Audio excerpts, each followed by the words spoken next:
All the SJW channels fail. A lot of the big SJWs can't even talk. The SJWs just literally go. They can't talk. Like they're in a body snatcher movie. No, I mean, that is part of it, Alex. They're lazy. They're untalented. They don't spend 10 hours sat in front of the computer editing a YouTube video. They can just put out a tweet and virtue signal, and it's easier for them. But again, New York Times Vice admits the right's dominating YouTube. I'm the weirdo because I'm sitting in the tree going. A chimpanzee can't talk, so they just go. You understand that? See, I'm normal. You're not normal. Am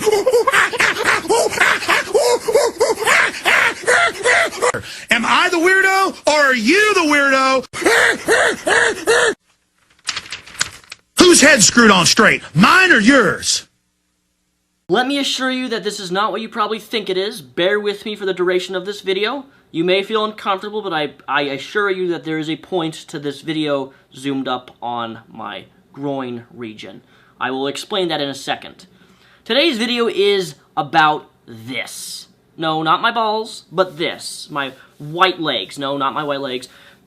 This gap. This is about 1 foot gap between my legs. Right now I'm sitting here. I think visual demonstrations are the best, and what best way to give you a visual demonstration of man-spreading? Because did you not know that sitting on public transportation like this with your legs spread with a 1 foot gap, that means that you're evil, sexist, and misogynistic and hateful towards women? Women, let me explain to you something. We do this because it's comfortable. I want to show you a demonstration. See this? My scrawny little white legs?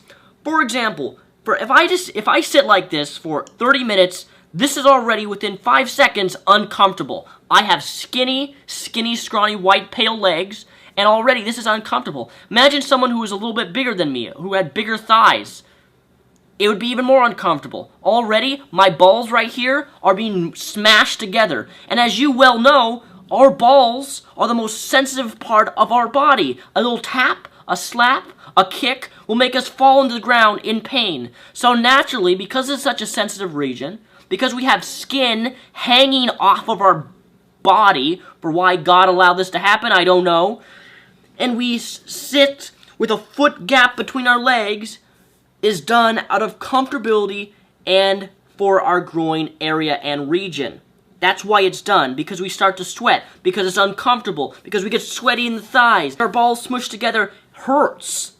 It hurts. So that's why we do it. It has nothing to do with us being misogynistic or sexist. It has to do with pure logic on why we like to have a gap between our legs. It is really that simple. If you are a woman and think this is inherently sexist and misogynistic, you are a fucking idiot. That's all I have to say. Okay, it's supposed to say no to socialism. It does say no to socialism. But you didn't spell it right. What? It's not spelled right. Do you have a marker? No. Oh. Wait, what is socialism? There is a definition. I can look it up really quick. Let me get the definition for you. Tell me just in principle. Don't tell me the dictionary. Okay, so socialism, it's basically like the views of Hitler. It's the in-between, it's like between communism and, I don't know what the other word is, but it's like the medium between two views, between communism and another view, but I don't know exactly what that is. Some of you are going to respond and say, are you sure that's what the writers intended? And the only people who say that are people who aren't themselves creative writers. I actually started out, I wrote my first short story when I was 6, wrote my first novel when I was 11, and have written a lot of fiction, about 30 plays, half a dozen novels and so on, lots of poetry. So Luke Skywalker has checked out of society. Huh! Isn't that interesting? He's a white male who's checked out of society. And we see this all over the place with white males, right? I mean, that they're not happy. Neither is Luke Skywalker happy. He's got this bitter, grizzled, half-homeless kind of determination to survive another day, but for no particular purpose other than to watch the slow extinguishing of his own possibilities and his own life. Destined to die on an abandoned, desolate rock in the middle of nowhere, no one even to bury his body. And this is true of a lot of white males, right? They're heavily in debt from terrible educations. They're living at home. There are endless diversity mandates in society, which means it's very, very hard for a white male to get a job, which means that white males kind of have to go into entrepreneurship, which has its ups and downs, of course. And there are jobs openly saying you basically, if you're a white male, you have no chance of getting this job. There is, of course, the men going their own way movement, or the MGTOW movement, where men are eschewing relations with women for fear of being preyed upon by a state that favors females vastly in the court system, family court system in particular. Massive amounts of unemployment. There is, of course, the opioid crisis that is striking white males particularly hard.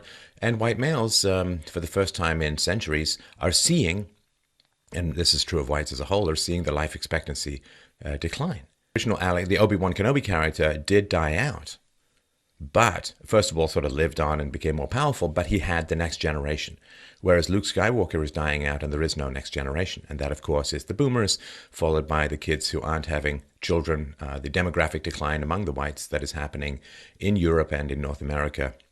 Whites, I think, are down to about 8% of the world's population, and that 8% is very top-heavy in terms of age. So in terms of childbearing age, white females are like maybe 2% or so of the world's population.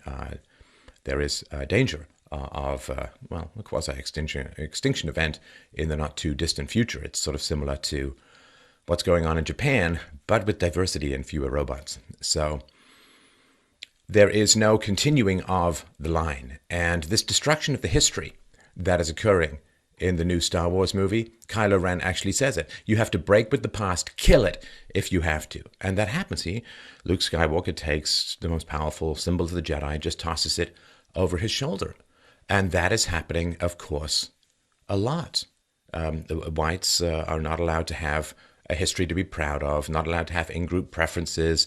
The religion of the West must be burned. And this, of course, you see, like the tree and the Jedi texts get burned down, and it's the end of a lineage. It's the end of a history. It is the end of